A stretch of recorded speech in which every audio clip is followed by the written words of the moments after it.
Isn't just a number, it's an attitude.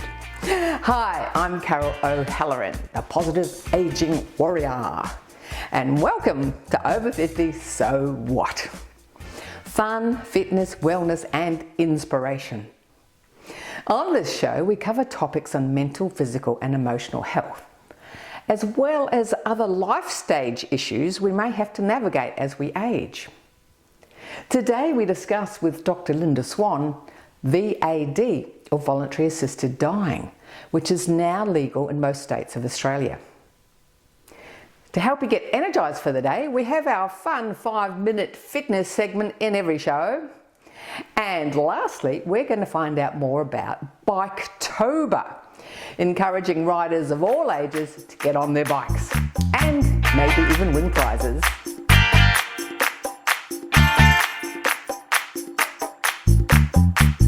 Many of us watching today will have supported loved ones as their health has deteriorated and seen their quality of life slipping away. It can be very stressful seeing a loved one suffer. Well, now, in most states of Australia, there is a safe and compassionate end-of-life choice. It's called VAD, or Voluntary Assisted Dying. Hi Linda, welcome to the show. Hi Carol, great to be here. It's fantastic to have you on the show to discuss this really important topic. Since I've found out about this segment, I've been speaking to people about it, and it's been a positive response.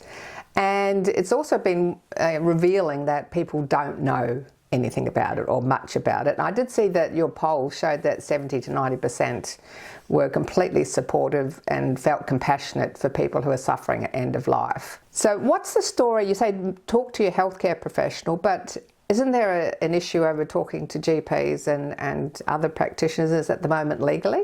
There's absolutely no issue with you talking to a healthcare professional about it. There are in some states, as part of the laws, a restriction on a healthcare practitioner raising it with an individual. So one of the misconceptions can be that people assume that, if I'm eligible, my doctor will tell me. That is not the case. In some states, they're not allowed to do that. And in some health professionals' mind, it's not what they feel comfortable doing. A lot of people would prefer it if an individual clearly expressed an interest in discussing assisted dying. So we really feel that this is something that needs to be led from the grassroots. This is a consumer campaign to say people need to understand assisted dying is a choice and that they need to speak to their health professionals about it. So basically you can ask your healthcare professional, but in a lot of states it can't happen the other way around. So when the practitioner is sitting there, they can't say, you've got these choices. They can't include VAD. It's a terribly poor way of delivering, high quality care. I mean, really everybody agrees that what you should be doing if you're speaking to someone about their treatment is ensure they understand all their choices. The whole idea that a law would restrict a doctor from telling a person all their choices at the end of life is the antithesis of good quality care. So it's certainly something that we're trying to, one of the things Go Gentle is campaigning around is trying to remove these gag clauses. It's only in place in Victoria and South Australia, but that's 2 states too many. And what we find is that it has a bit of a contagious effect, is because it's not able to be discussed in Victoria and South Australia, there's this sort of fear about discussing it around the whole country. So one of our priorities absolutely is to try and make sure that we remove these gag clauses so that health professionals can freely have the conversation with people about all their end-of-life choices. But right now, the way the laws are written in Victoria and South Australia, people need to raise it with their health professional. The health professional cannot raise it with them. Yes, now we had a great interview with Julie, and we talked about what happened with her mother and how she'd been researching VAD, but she couldn't find out any information. She lives in Victoria, and she only found out about it but in 23 from someone that had just come out of a cancer hospital. Yeah. Because she couldn't find the information, you know, medical practitioners, the mother's healthcare team hadn't told her what was available. It's a real struggle to get that information out there. Yeah. So at the moment, you said that anyone can talk to their practitioner. It's just the other way around as far as the practitioner outlining it as an option. Now, with regards to VAD generally, it's still, at the time we're speaking now, the Northern Territories is the only state where it's not available, is that right? That's right. It's legal in all states and the ACT. ACT at this time have not yet implemented their law. That'll happen later this year.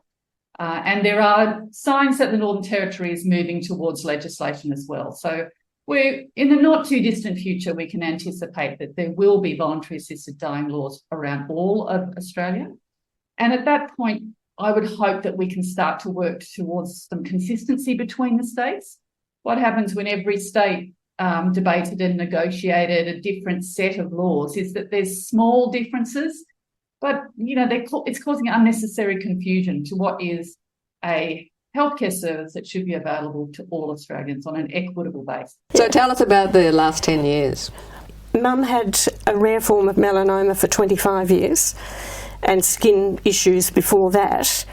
I moved to Melbourne in 1996, and Mum would frequently come over to dermatologists here, and then we found that she had melanoma as a result of some surgery, which wasn't for melanoma, and the pathology came back melanoma, so that was a shock. And from then on, it was a fight to keep the melanoma out of her eye.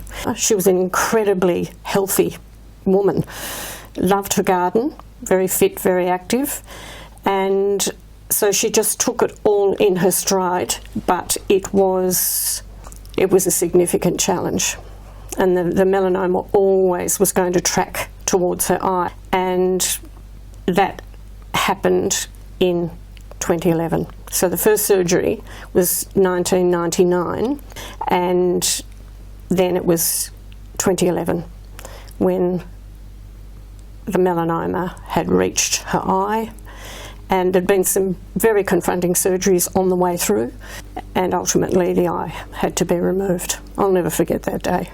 Yeah, so now you're helping to get the message out to all those other people, and now it's approved in all states except Northern Territories at the time we're recording this. Yes. So it's still a matter, like you mentioned with the GPs, of getting the message out for people who need it, because, I mean, your mother was 97, wasn't she? Yes, she was. And she had been struggling with really extreme health challenges. Wow, they were terrible, terrible. My mother had always said, I've never been gaga. I want to be in control to the end. And she was. Yeah. Beautiful that you were able to achieve that for her. Exactly. And you're wearing today some of her jewellery. Yes. In memory of her. She was a shining light to everybody around her.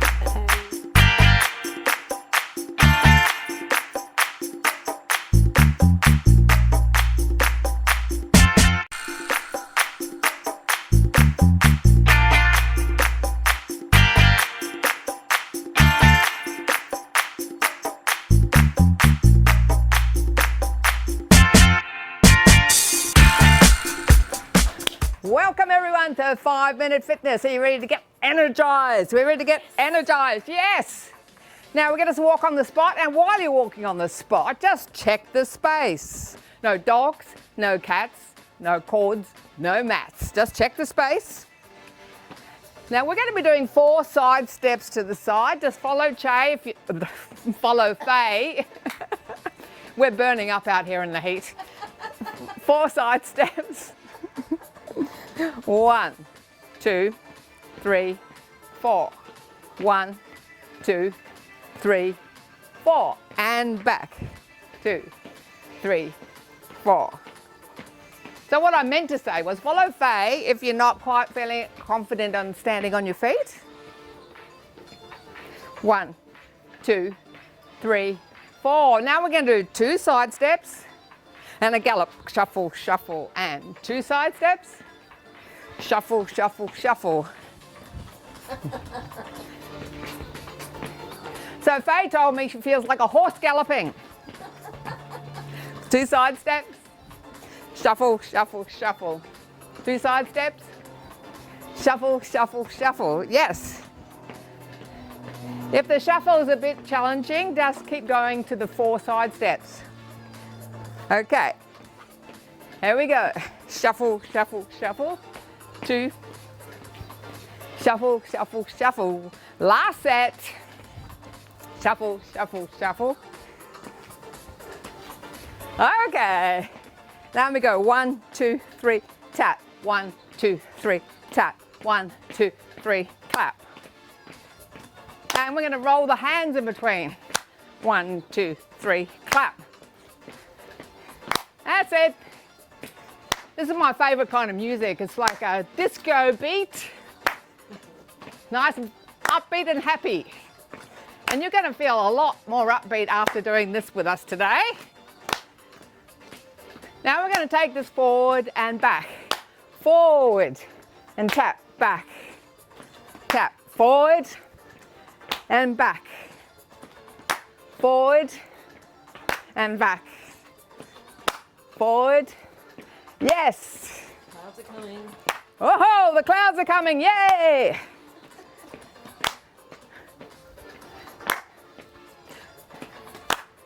We're getting pretty hot out here because it's probably over 31 by now.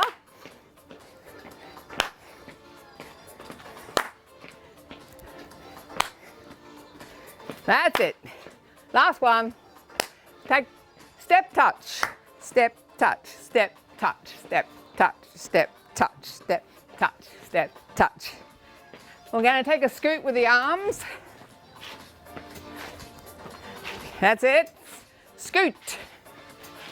Now, if you want to put a little hop like this, you can. If you just want to, you know, increase the intensity, get your heart rate up a little bit more.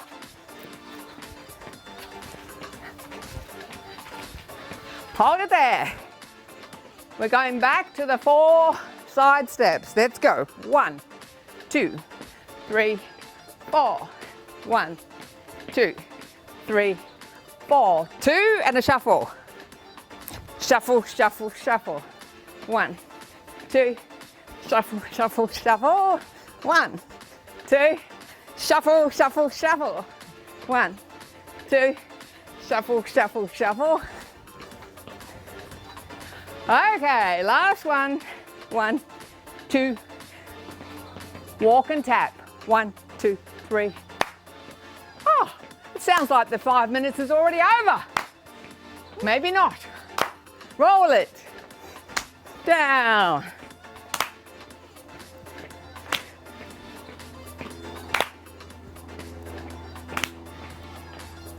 Take it forward and back. And forward and back. Yes. And back.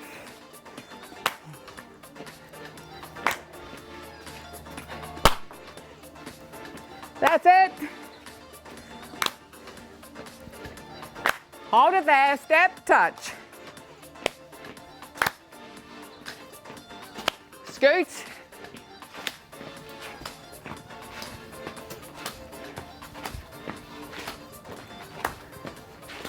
We're very hot out here. Say, I'm hot stuff, you're hot stuff. I'm hot stuff, you're hot stuff. We're hot stuff. Have a great day.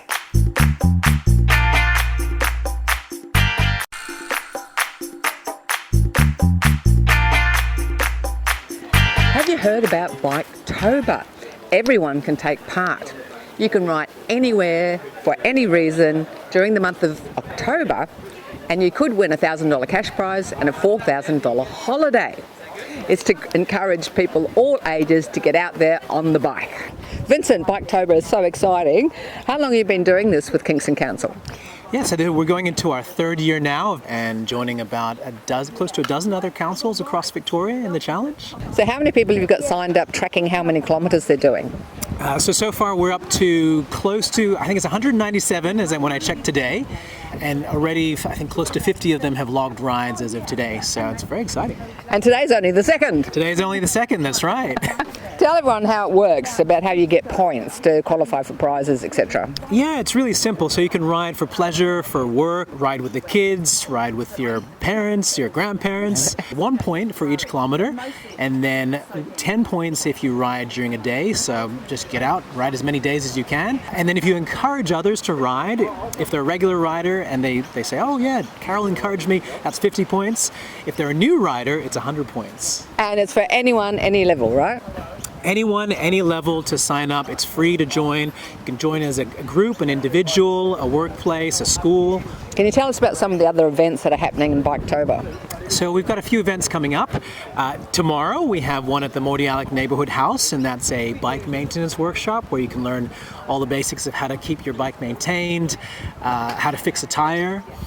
And then we have a youth services event where we're screening a documentary film called Future Council, but also there's a bike smoothie machine to get them, you could literally make a smoothie by sitting on a bike and riding it as it blends your smoothie. It's quite fun. And then of course we've got Ride to Work, Ride to School Day. So that's a national challenge and encouraging basically everyone to get on their bike on the 15th. So it's obviously intergenerational. Yes, definitely. All ages, all ranges, all abilities. Are you keeping track on the age group of people who are registering? It is a wide range of ages from probably 8 till close to 88 on from last year. Know when our last day is. Let's hope it doesn't take our last days to encourage us to do joyous things. But all I want to do is go for a bike ride, to sit on a bike and let the magic happen. So tell us about the movie that we've just seen. Well, we just saw a very touching film called Cycling Without Age that follows the stories of, it's a non-profit organization that's set up with these tricycle bikes and volunteers that take two older folks out, often from nursing homes or aged care centers, and just gives them a chance to enjoy being out on a bike and experiencing nature. We also learned that Dutch Cargo, a Kingston business, have also run a similar program, and there could be a lot of opportunity for exploring how to build out a chapter in Kingston potentially. And do you cycle? I do. I don't own a car, which often surprises people. Like, how do you survive without a car in Melbourne? I'm like, well, it is definitely possible. I ride to work, but I ride to catch the train, and then I pop my bike on the train and take it down to Cheltenham. So, to be honest, like my commute, if I drove during rush hour, would probably take as long or if not longer. So how long do you think you'll keep cycling for? I mean, I have no plans to stop. Okay, I'll see you at 90th, all right? Yeah, hopefully. I mean, that video was very inspiring today, and I hope to be able to do that myself. Well, thanks for the amazing work you're doing, and I know a lot of other councils around Australia actually are running Biketober. Definitely, yeah. No, it's a national challenge, and no, thank you. I know you're an avid rider yourself, Carol, so it's great to see you active on a bike as well. So hopefully we'll get more people across all ranges and ages riding this October. Hi, Ali. Great to meet you today. Oh, thanks for having me, Carol. The Bicycle Network. You look really appropriately dressed for the Bicycle Network. Well, yes, I ride in this. This is like, you can ride in heels and still be fashionable, especially with e-bikes. It's a lot easier nowadays to do both, and I love riding around like this because people look at you and they smile.